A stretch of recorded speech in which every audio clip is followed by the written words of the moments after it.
Hello everyone, कैसे हैं आप सब। आई होप आप अच्छे होंगे। Welcome to my channel. दोस्तों, इस वीडियो में हम लोग भारत के मध्यकालीन इतिहास यानी मेडिवल हिस्ट्री ऑफ इंडिया के डिफरेंट एग्जाम से पूछे गए प्रीवियस ईयर्स क्वेश्चन आंसर देखेंगे। यह काफी इंपॉर्टेंट टॉपिक है, तो वीडियो के अंत तक जरूर बने रहें। अगर आपको मेरे चैनल के कंटेंट्स अच्छे लगते हैं तो प्लीज लाइक बटन प्रेस कीजिएगा, और सब्सक्राइब नहीं किया है, चैनल पे नए हो तो प्लीज नीचे सब्सक्राइब रेड बटन है, उसे प्रेस जरूर कर देना। साइड में घंटी है, वो दबाते हुए अंदर चले आए। तो चलिए शुरू करते हैं।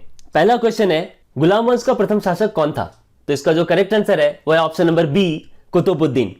आपको बता दूं कि दिल्ली सल्तनत की नींव भारत में गुलाम वंश से हुई, और गुलाम वंश का प्रथम शासक कुतुबुद्दीन ऐबक था, जिसने 1206 से लेकर 1210 ईस्वी तक भारत पर शासन किया।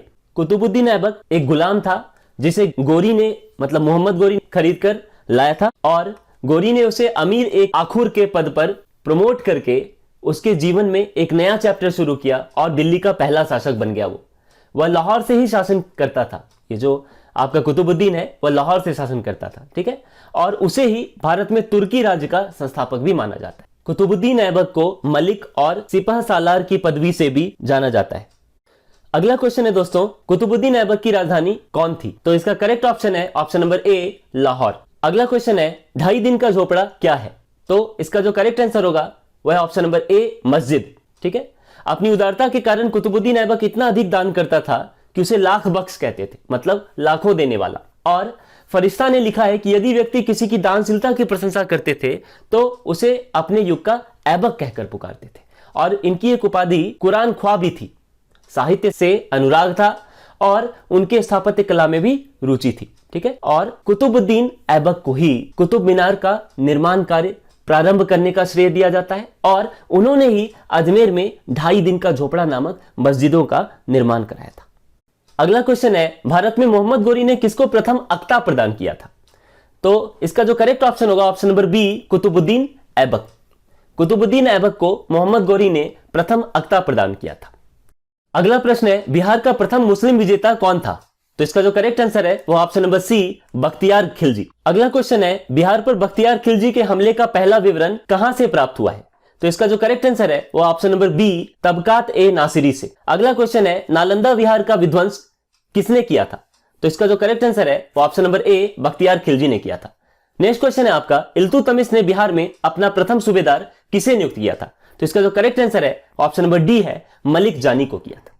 नेक्स्ट क्वेश्चन है आपका, वह प्रथम मुस्लिम शासक कौन था जिसने शासक के सिद्धांत मतलब थ्योरी ऑफ किंगशिप को राजाओं के ईश्वरीय अधिकार सिद्धांत मतलब थ्योरी ऑफ डिवाइन राइट्स के समान प्रतिपादित किया था। तो इसका जो करेक्ट आंसर है वो ऑप्शन नंबर सी है, बलबन। बलबन एक प्रथम मुस्लिम शासक था जिसने शासन के सिद्धांत को राजाओं के ईश्वरीय अधिकार सिद्धांत के समान प्रतिपादित किया था। राजा जिल्ले अल्लाह या जिल्ले इलाही अर्थात ईश्वर का रिफ्लेक्शन है, ऐसा कहकर बलबन राजाओं को बताता था। उसने अपने ही पुत्र बुगरा खां से कहा था कि सुल्तान का पद जो है वो निरंकुशता का सजीव प्रतीक है, और यह भी कहा कि राजा का जो स्थान है वो पृथ्वी पर पैगंबर के ठीक बाद है। नेक्स्ट क्वेश्चन है आपका, किस दिल्ली सुल्तान ने रक्त एवं लौह की नीति अपनाई, मतलब ब्लड एंड आयरन की पॉलिसी किसने अपनाई। तो इसका जो करेक्ट आंसर है वह ऑप्शन नंबर बी, बलबन ने अपनाई। नेक्स्ट क्वेश्चन है आपका, जब उसने राजत्व मतलब किंगशिप प्राप्त किया तो वह शरीयत के नियमों और आदेशों से पूर्णतया स्वतंत्र हो गया था। बर्नी ने यह स्टेटमेंट जो है किस सुल्तान के लिए दी है। तो इसका जो करेक्ट आंसर होगा option number C, Alauddin Khilji के लिए दी है। जियाउद्दीन बर्नी ने एक स्टेटमेंट दी, ये जो स्टेटमेंट मैंने अभी आपको बताया, ठीक है, कि जब उसने राजत्व प्राप्त किया तो वह शरीयत के नियमों और आदेशों से पूर्णतया स्वतंत्र था। यह अलाउद्दीन खिलजी के बारे में किसने कहा, जियाउद्दीन बर्नी ने कहा।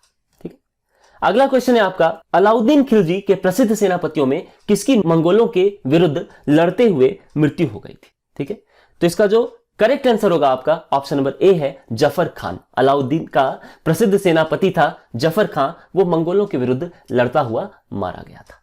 अगला क्वेश्चन है आपका, रानी पद्मिनी का नाम अलाउद्दीन की चित्तौड़ विजय से जोड़ा जाता है, उनके पति का नाम क्या है।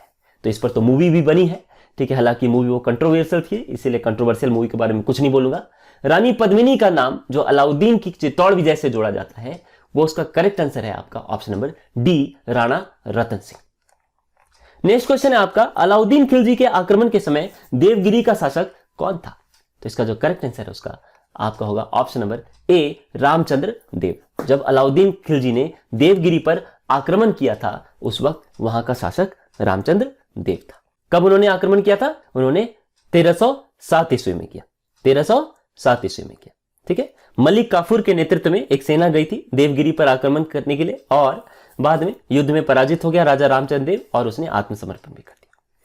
क्वेश्चन नंबर 15, किस सुल्तान के काल में खालिसा भूमि अधिक पैमाने में विकसित हुई? तो इसका जो करेक्ट आंसर होगा वह option number B Alauddin Khilji के शासनकाल में।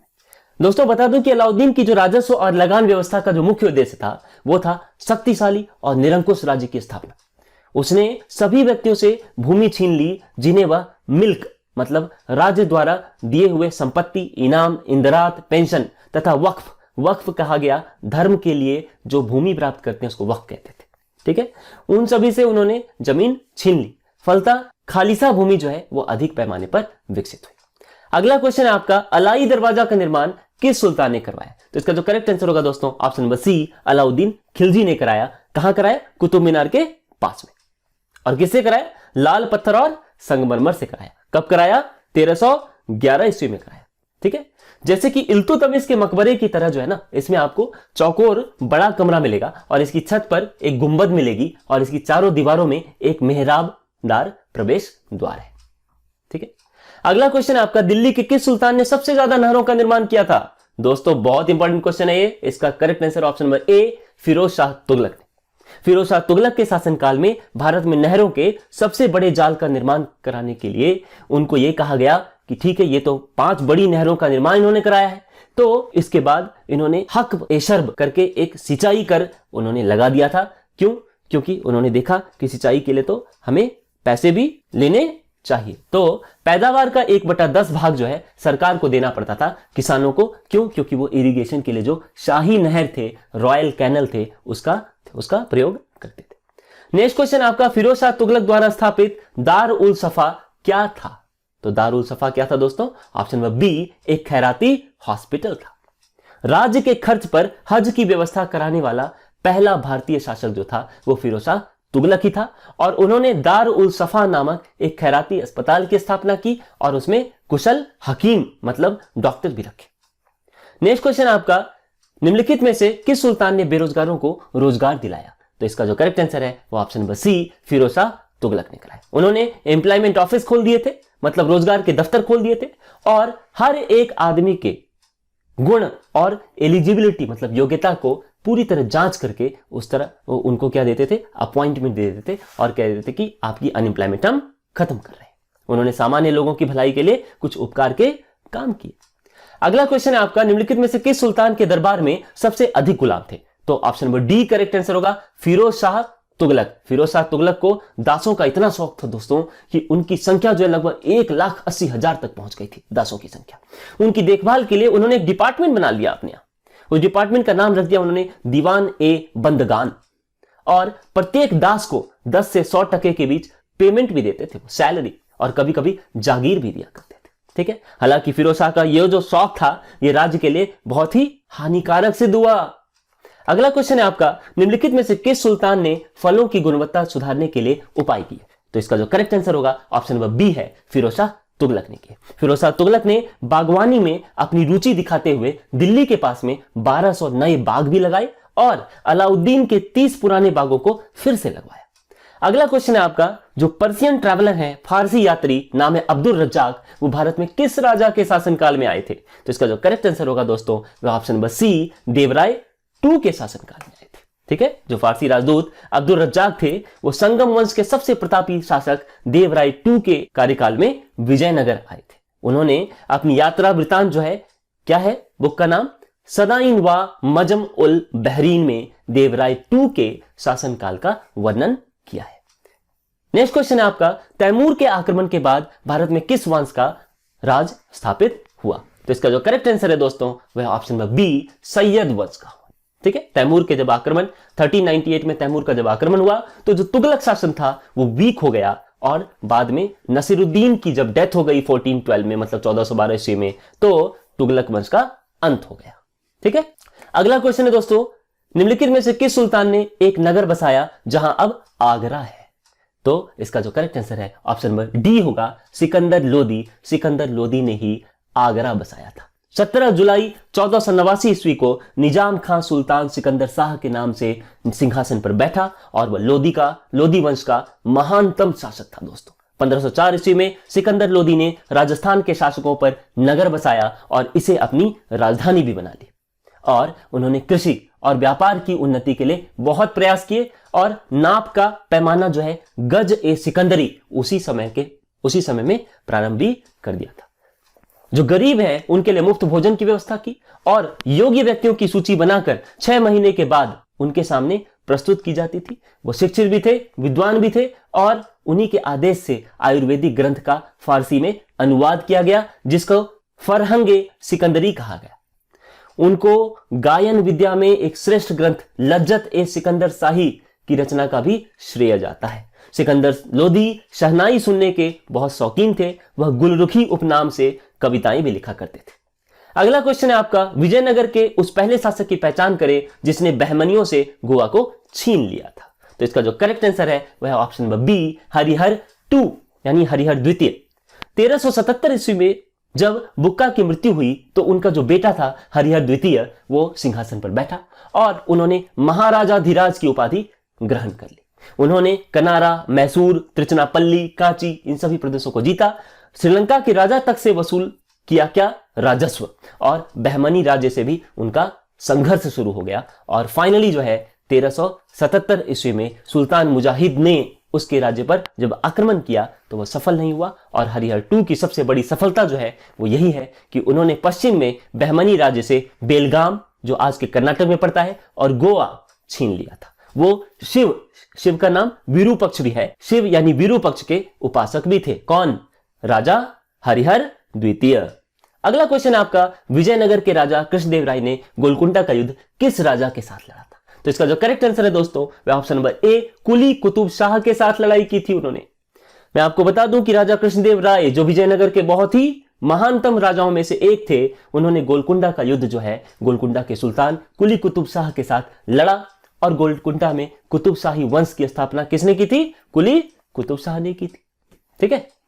अगला क्वेश्चन है आपका, विजयनगर साम्राज्य के वित्तीय व्यवस्था मतलब फाइनेंशियल सिस्टम की मुख्य विशेषता क्या थी? तो इसका जो करेक्ट आंसर है ऑप्शन नंबर बी, भू राजस्व थी। ठीक है। जो रेवेन्यू है वो इंपॉर्टेंट कैरेक्टरिस्टिक है किसका? वहां के वित्तीय व्यवस्था का, विजयनगर एम्पायर के फाइनेंशियल सिस्टम का। ठीक है।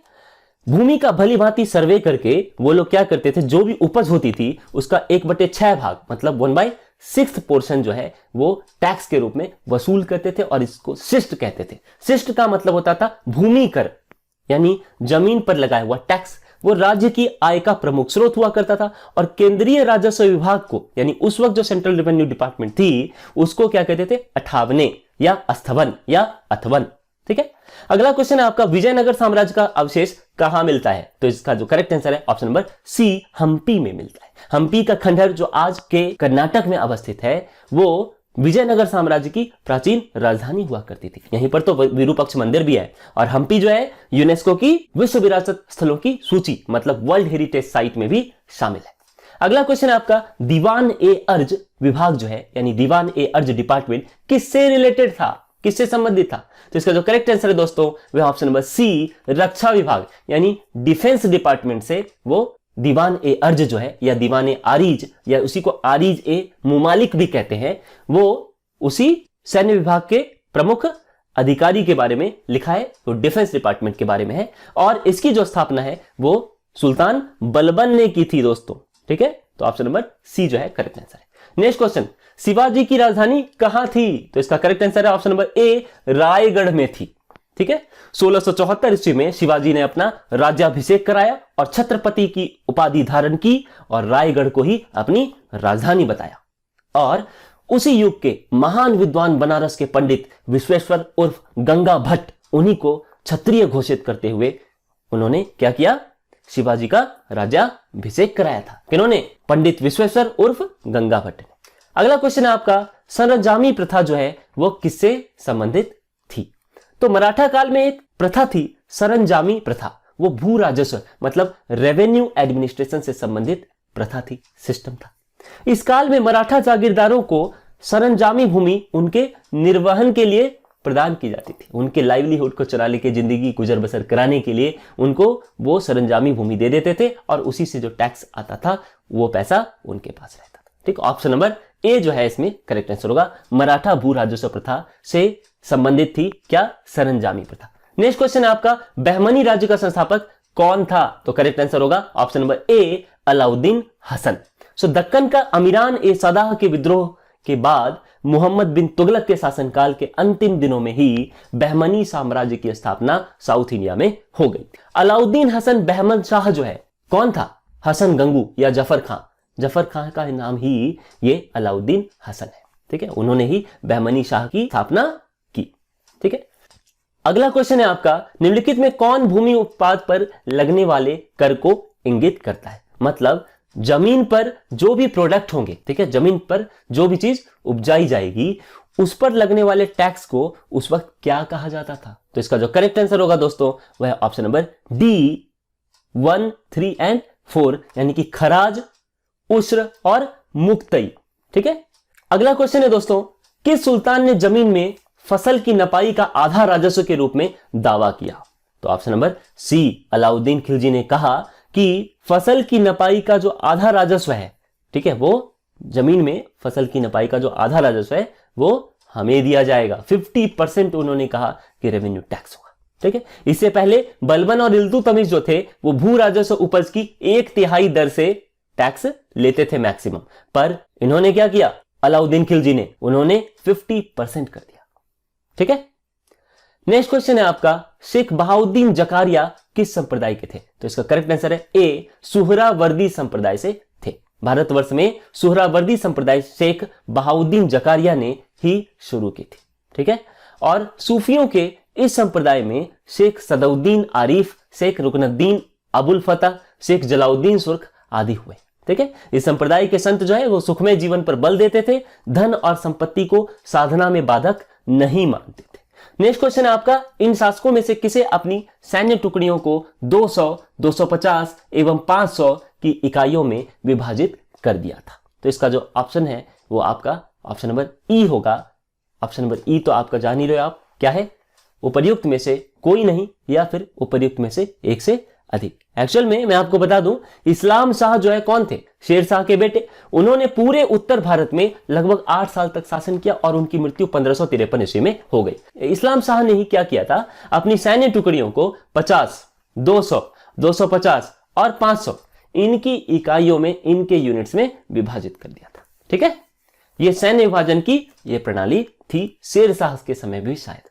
ठीक है, अगला क्वेश्चन है आपका, जवाबित का संबंध किससे था? तो इसका करेक्ट आंसर होगा ऑप्शन नंबर ए, राज्य के कानून से था। नेक्स्ट क्वेश्चन है आपका, सल्तनत काल के सिक्के टंका, शशगनी एवं जीतल किन धातुओं के थे? तो इसका जो करेक्ट आंसर है वह ऑप्शन नंबर ए, चांदी, तांबा। ठीक है, एक्चुअल में जो सल्तनत काल में टंका थे वो चांदी से और जीतल जो थे वो तांबे से बने होते थे, और ये दोनों सिक्के जो है इल्तुतमिश द्वारा प्रचलित किए गए थे। और शशगनी जो है वो भी चांदी का ही सिक्का था, और टंका एवं जीतल का जो अनुपात हुआ करता था वो 1:48 का हुआ करता था। ठीक है, अगला क्वेश्चन है आपका, भारत में कागज का प्रयोग कब से प्रारंभ हुआ? तो इसका जो करेक्ट आंसर है ऑप्शन नंबर ए, 12वीं शताब्दी यानी 12th सेंचुरी में हुआ था। आप जान लें कि वर्ल्ड में सबसे पहले कागज का जो आविष्कार है वो चीन में हुआ था, और भारत में कागज का जो प्रयोग है यानी पेपर का जो यूज है वो 12th सेंचुरी में शुरू हुआ। आशुतोष संग्रहालय कलकत्ता में 1105 ईस्वी का पेपर भी जो है संरक्षित किया गया है, और उसका शीर्षक लिखा हुआ है पंचरक्षा। ये जो है भारत में कागज का सबसे प्राचीन प्रमाण है। ठीक है, अगला क्वेश्चन है आपका, तबकात ए नासिरी का लेखक कौन था? तो इसका जो करेक्ट आंसर है दोस्तों ऑप्शन नंबर सी, मिनहाज उस सिराज। ठीक है, तबकात ए नासिरी मिनहाज उस सिराज का ग्रंथ है जो सुल्तान नसरुद्दीन को समर्पित किया गया है। ठीक है, इसका रॉबर्ट ने अंग्रेजी में अनुवाद भी किया था। ठीक है, और इस पुस्तक में मोहम्मद गोरी की भारत विजय का प्रत्यक्ष वर्णन भी मिलता है। ठीक है, अगला क्वेश्चन है आपका, सभी भक्ति संतों के मध्य एक समान विशेषता थी कि उन्होंने क्या किया? तो उन्होंने ऑप्शन नंबर ए, अपनी वाणी को उसी भाषा में लिखा जिसे उनके भक्त समझते थे। ठीक है, इसीलिए भक्ति आंदोलन कहते हैं इसको। ठीक है, नेक्स्ट क्वेश्चन है आपका, निम्नलिखित में से किस सुल्तान से निजामुद्दीन औलिया ने भेंट करने से इनकार कर दिया था? तो इसका जो करेक्ट आंसर दोस्तों वह option number B, Alauddin Khilji ने इनकार कर दिया था कि मुझे निजामुद्दीन औलिया से नहीं मिलना है। वही निजामुद्दीन औलिया जिनका आप सेंटर कहां पाते हो? दिल्ली में पाते। ठीक है, अगला क्वेश्चन आपका, 12 मासा की रचना किसने की थी? तो इसका जो करेक्ट आंसर है option number C, Malik Muhammad Jayasi ने की थी 12 मासा की रचना। उन्होंने पद्मावत की भी रचना करी, अखरावट की भी रचना करी, आखिली कलाम में भी रचना करी है। ठीक है, उसमें भी आप देखेंगे पद्मावत का हिंदी साहित्य में महत्वपूर्ण स्थान है। पानीपत के युद्ध में बाबर की जीत का मुख्य कारण क्या था? तो इसका जो करेक्ट आंसर होगा ऑप्शन नंबर बी, उनकी सैन्य कुशलता। ठीक है, पानीपत की जो पहली लड़ाई लड़ी गई थी वो कब लड़ी गई थी? 21 अप्रैल 1526 को, 21 अप्रैल 1526 एडी को बाबर और इब्राहिम लोदी के बीच पानीपत की पहली लड़ाई हुई और उसमें सैन्य कुशलता के बल पर ही जो है ना, यानी मिलिट्री के बहुत ही अच्छे परफॉर्मेंस की वजह से ही बाबर ने जीत दर्ज कर ली। ठीक है, इस तरह से इंडिया में मुगल साम्राज्य की स्थापना बाबर ने रख दी। अगला क्वेश्चन है आपका, तुजुके बाबरी किस भाषा में लिखा गया था? तो इसका जो करेक्ट आंसर है ऑप्शन नंबर सी, तुर्की में लिखा गया था। जो मुगल साम्राज्य की आधारशिला रखने वाले जहीरुद्दीन मोहम्मद बाबर का यही पूरा नाम है, जहीरुद्दीन मोहम्मद बाबर, उन्होंने अपनी जीवन संबंधी घटनाओं को एक ग्रंथ में स्वयं ही लिख दिया और इसी को तुजुक ए बाबरी या बाबरनामा भी कहते हैं। यह बुक जो है वो तुर्की भाषा में, टर्की लैंग्वेज में लिखी गई है और तुर्की मुगल दरबार की राजभाषा नहीं थी, लेकिन यह सम्मान जो है फारसी को प्राप्त था उस वक्त। याद रखेंगे आप, उस वक्त जो ऑफिशियल लैंग्वेज थी मुगल दरबार की, वो क्या थी? फारसी भाषा। ठीक है, पर्शियन लैंग्वेज। अगला क्वेश्चन है आपका, हुमायूं ने चुनार दुर्ग पर पहली बार आक्रमण कब किया? तो इसका करेक्ट आंसर ऑप्शन नंबर ए, 1532 ईस्वी में, यानी 1532 एडी में किया था। ठीक है, अगला क्वेश्चन है आपका, किसने अपने बादशाह पति के लिए मकबरे का निर्माण कराया था? तो जो करेक्ट आंसर उसका वह है ऑप्शन नंबर बी, हाजी बेगम ने कराया था। हाजी बेगम ने अपने पति हुमायूं के मकबरे का निर्माण दिल्ली में 1564 ईस्वी में कराया। इसे दीन पनाह भी कहते हैं और इसका जो नक्शा है वो ईरानी एक वास्तुकार थे, आर्किटेक्ट थे, नाम था उनका मीरक मिर्जा गियास, उन्होंने ही तैयार किया था। ठीक है, व्हाइट संगमरमर से बना यह भारत का पहला गुंबद वाला मकबरा है। इस मकबरे के चारों तरफ एक बाग की भी रचना हुई। ठीक है, अगला क्वेश्चन है आपका, हुमायूंनामा की रचना किसने की थी? तो इसका जो करेक्ट आंसर है वह ऑप्शन नंबर सी, गुलबदन बेगम ने की थी। बाबर की जो शहजादी थी, नाम था उसका गुलबदन बेगम, उसने हुमायूंनामा की रचना की थी और ये फारसी भाषा में है। ठीक है, एक बात और बता दूं, बादशाह अकबर ने अकबरनामा के प्रणयन के लिए सामग्री एकत्र करने के उद्देश्य से यह आदेश दे दिया था कि बाबर तथा हुमायूं के राज्यकाल के विषय में जिसे कुछ भी स्मरण हो वह उसे लेखबद्ध करके उसकी सेवा में प्रस्तुत करे। ठीक है, तो गुलबदन ने हुमायूंनामा की रचना कर दी। अगला क्वेश्चन है आपका, हुमायूं द्वारा लड़े गए 4 प्रमुख युद्धों का तिथि के अनुसार सही क्रम में अंकित करें और युद्ध स्थलों के नाम भी नीचे दिए हुए हैं। तो इसका जो करेक्ट आंसर होगा दोस्तों वह ऑप्शन नंबर डी, देवरा की लड़ाई, चौसा की लड़ाई, कन्नौज की लड़ाई और सरहिंद की लड़ाई। ठीक है, तो इसका जो आंसर है आपका ऑप्शन नंबर डी होगा। ठीक है, क्या क्या है इसको थोड़ा अच्छे ढंग से देख ले पहले। देवरा, चौसा, कन्नौज और सरहिंद। 1531 ईस्वी में हुमायूं ने एक लड़ाई लड़ी, कहां? गोमती नदी के तट पर देवरा में, जिसका दूसरा नाम दौराहा भी है। उसमें अफगान विद्रोहियों को उन्होंने परास्त कर दिया। दूसरी लड़ाई 26 जून 1539 ईस्वी में, यानी 26 जून 1539 एडी में चौसा के युद्ध में हुमायूं को शेर शाह से मुंह की खानी पड़ी, मतलब हारना पड़ा और इसी युद्ध में निजाम नामक भिस्ती ने हुमायूं की जान बचाई थी। हुमायूं के विरुद्ध चौसा की इस विजय से शेर खां जो था वो शेर शाह भी कहलाता था। ठीक है, उसकी शक्ति एवं प्रतिष्ठा दोनों में बढ़ोतरी हुई। उसने शेर शाह की पदवी धारण करके अपने नाम का खुतबा भी पढ़वाया और सिक्के पर भी अपना नाम अंकित करवाया। फिर कन्नौज यानी बिलग्राम का जो युद्ध है वो आप समझ जाएं, 17 मई 1540 ईस्वी को हुआ था और इस युद्ध में भी हुमायूं को शेर शाह से हारना पड़ा और विवश होकर वो इधर उधर भटकते रहे, वहां से चले गए। अगला है आपका सरहिंद की जो लड़ाई है वो 22 जून 55 ईस्वी को हुई और इसमें हुमायूं को एक बार फिर से उसका खोया हुआ राज्य जो है, ठीक है, वापस मिल गया। अगला क्वेश्चन है आपका, निम्नलिखित में से किस सुल्तान ने पहले हजरत ए आला की उपाधि अपनाई और बाद में सुल्तान की उपाधि अपनाई? तो ऑप्शन नंबर सी जो है वो करेक्ट आंसर होगा, शेर शाह सूरी। 1529 ईस्वी में बंगाल के शासक नुसरत शाह को हरा करके शेर खान ने यानी शेर शाह सूरी ने हजरत ए आला की उपाधि धारण की और 1539 ईस्वी में चौसा के युद्ध में हुमायूं को हरा करके उन्होंने शेर शाह की उपाधि धारण की तथा अपने नाम का खुतबा भी पढ़वाया और सिक्का भी चलवाया। अगला क्वेश्चन है आपका, हल्दी घाटी के युद्ध में महाराणा प्रताप की सेना के सेनापति कौन थे? तो इसका जो करेक्ट आंसर है दोस्तों, ऑप्शन नंबर सी, हकीम खान थे। हल्दी घाटी का युद्ध जो है 1576 ईस्वी में यानी 1576 एडी में महाराणा प्रताप और मुगल सेनापति मान सिंह एवं आसफ खां के बीच लड़ा गया था और राजपूत योद्धाओं के अलावा राणा की सेना के अग्रभाग यानी फ्रंट पोर्शन का जो नेतृत्व है वो अफगानों की एक टुकड़ी के साथ हकीम खां सूर कर रहा था। राणा की सेना में भीलों की भी एक छोटी सी टुकड़ी शामिल थी और यह राणा की मुगलों के साथ आमने सामने की आखिरी मुठभेड़ थी। आगे उसने छापामार युद्ध का सहारा ले लिया था। ठीक है, किसने? महाराणा प्रताप ने। अगला क्वेश्चन है आपका, निम्नलिखित में से किस मुस्लिम शासक ने तीर्थ यात्रा कर समाप्त कर दिया था? तीर्थ यात्रा कर मतलब पिलग्रिमेज पे लगने वाला टैक्स। तो इसका जो correct answer option number D होगा, अकबर ने समाप्त कर दिया था। एक्चुअल में क्या है, मुगल शासन व्यवस्था को जो स्थापित करने का श्रेय है वो अकबर को जाता है, जबकि पहला मुगल शासक कौन था? उसके पिताजी बाबर। उसकी केंद्रीय शासन व्यवस्था और बादशाह के पद और अधिकारों और कर्तव्यों की व्याख्या, उसका प्रांतीय शासन, उसकी लगान व्यवस्था, उसकी मुद्रा व्यवस्था, उसकी मनसबदारी व्यवस्था आदि सब को उसके समय में सफलता प्राप्त हुई और वह उसके जो उत्तराधिकारी हैं उनके लिए फाउंडेशन भी बनी। अकबर प्रथम मुस्लिम शासक था जिसने हिंदू और मुसलमानों को एक साथ लाने का प्रयास किया। उनकी जो उदार धार्मिक नीति थी उसके अंतर्गत उन्होंने 1562 ईस्वी में दास प्रथा, 1563 ईस्वी में तीर्थ यात्रा कर और 1564 ईस्वी में जजिया कर को समाप्त कर दिया था। उन्होंने अपने सामाजिक सुधार के अंतर्गत बाल विवाह एवं सती प्रथा को रोकने का भी प्रयास किया था और इसलिए अकबर की बढ़ती लोकप्रियता के कारण ही ये चारों बिंदुओं को सम्मिलित किया गया है। ठीक है, अगला, अकबर ने बंगाल तथा बिहार को मुगल साम्राज्य में मिलाया कब? तो option number C correct answer होगा, 1576 ईस्वी में।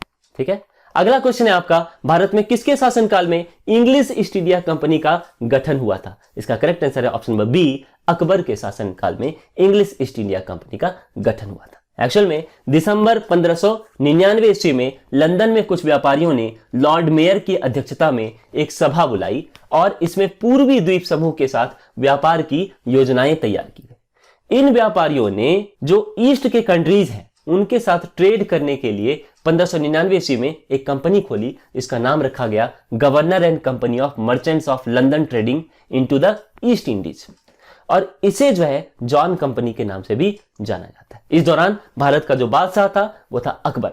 आपको पता ही है अकबर का जो शासनकाल इंडिया में रहा है वो 1556 ईस्वी से 1605 ईस्वी तक रहा है। अगला क्वेश्चन है आपका, एतमादुद्दौला का मकबरा जो है आगरा में किसने बनवाया था? तो इसका करेक्ट आंसर है ऑप्शन नंबर सी, नूरजहां ने बनवाया था।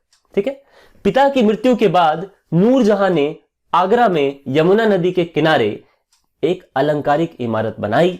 इसको एतमादुद्दौला का मकबरा कहते हैं। यह चतुर्भुजाकार है, मतलब क्वाड्रिलेटरल है, ठीक है, शेप में, और यह मकबरा जो है बेदाग सफेद संगमरमर का बना मकबरा है।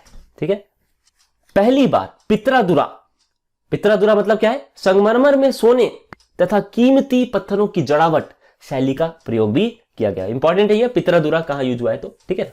पित्रादुरा मतलब मार्बल में गोल्ड और प्रेशियस स्टोन्स की जड़ावट शैली का यूज किया गया था। अगला क्वेश्चन है आपका, परचिनकारी या पिट्राड्यूरा निम्नलिखित में से किससे संबंधित है? तो इसका जो करेक्ट आंसर होगा ऑप्शन नंबर ए, दीवारों में जब अर्ध कीमती पत्थर जड़कर फूलों की नक्काशी करते थे तो इसी को पिट्राड्यूरा कहते हैं। ठीक है, इस मकबरे का निर्माण किसने कराया था? जहांगीर की पत्नी नूरजहां ने कराया था।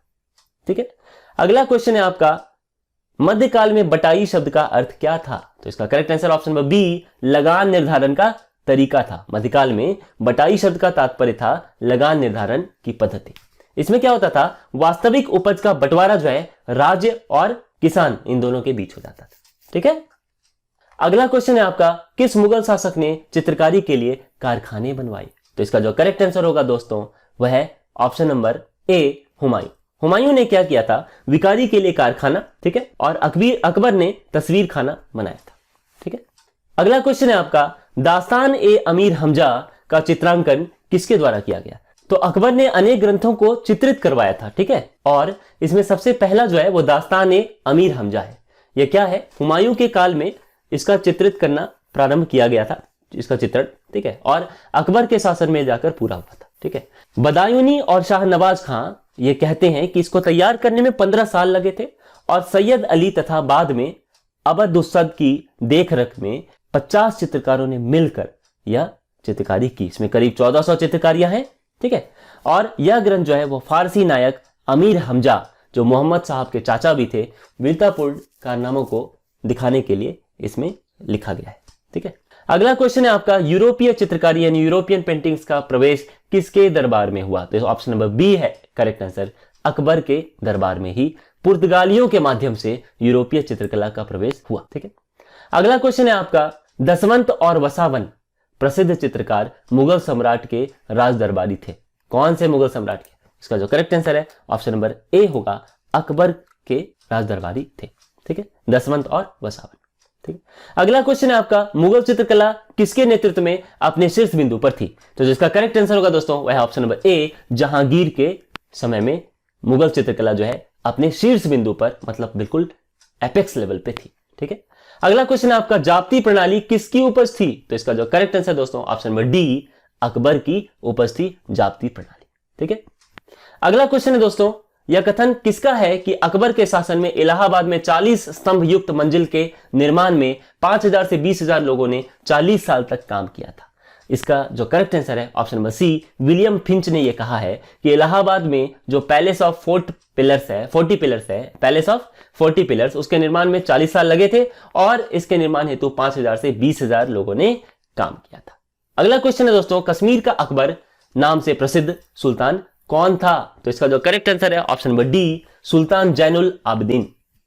सुल्तान जैनुल आबिदीन ये कौन है? अकबर के समान धर्म सहिष्णु एवं सामाजिक कार्यों के लिए सुल्तान जैनुल आबिदीन को क्या कहते हैं? कश्मीर का अकबर कहते हैं। उन्होंने महत्वपूर्ण ग्रंथों का अनुवाद भी कराया, संस्कृत के महत्वपूर्ण ग्रंथों का, और श्री भट्ट और मंसूर बिन अहमद जो हैं, ठीक है, उन वैसे वैद्यों को संरक्षण भी प्रदान किया था उन्होंने, ठीक है। अगला क्वेश्चन है आपका, 2 अस्पा एवं सिंह अस्पा प्रथा किसने शुरू की थी?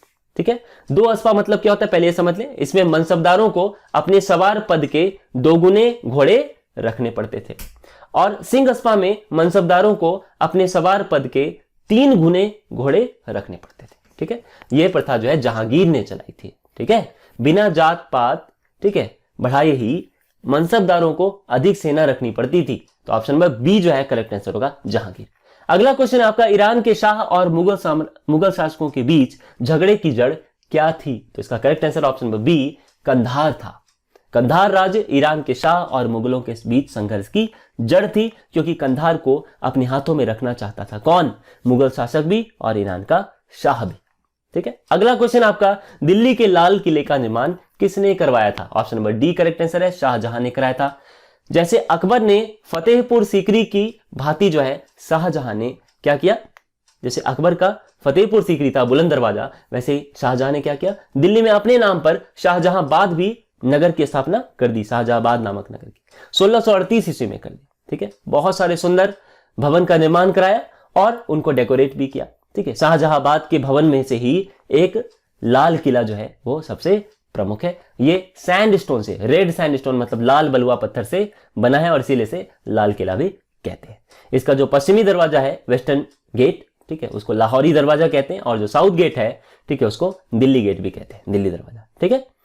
अगला क्वेश्चन है आपका, निम्नलिखित में से किस इतिहासकार ने शाहजहां के शासनकाल को मुगल काल का स्वर्ण युग कहा है? तो इसका जो correct answer option number C है, A.L. श्रीवास्तव ने कहा है।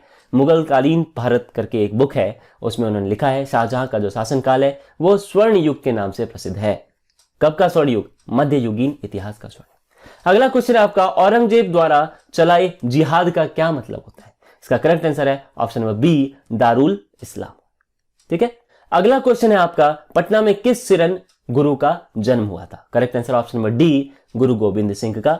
ठीक है, वो 10वें गुरु थे और इनका जन्म 1666 ईस्वी में यानी 1666 एडी में पटना बिहार में हुआ था और इनकी मृत्यु जो है वो नांदेड़ महाराष्ट्र में 7 अक्टूबर 1708 ईस्वी को हुई थी। अगला क्वेश्चन है आपका, मुगल प्रशासन में मुहतसीब क्या था? मुहतसीब किसको कहते थे? तो मुहतसीब जो होता था वो जन आचरण के निरीक्षण विभाग का प्रधान हुआ करता था। उनका काम ही था कि प्रजा के आचरण को अच्छा बनाए रखना, शुद्ध बनाए रखना। उसके लिए वो क्या करते थे? अकबर ने नगरों में मदिरा की बिक्री और वेश्याओं का निवास जो है उसको बंद कर दिया था। ठीक है, उन्होंने वेश्याओं को नगर से बाहर बसाया और उस जगह का नाम रख दिया शैतानपुरी। तो ऑप्शन नंबर सी जो है लोक आचरण अधिकारी के तौर पर मुहतसीब को अपॉइंट किया गया था। किसके द्वारा? अकबर के द्वारा। Option number C correct answer.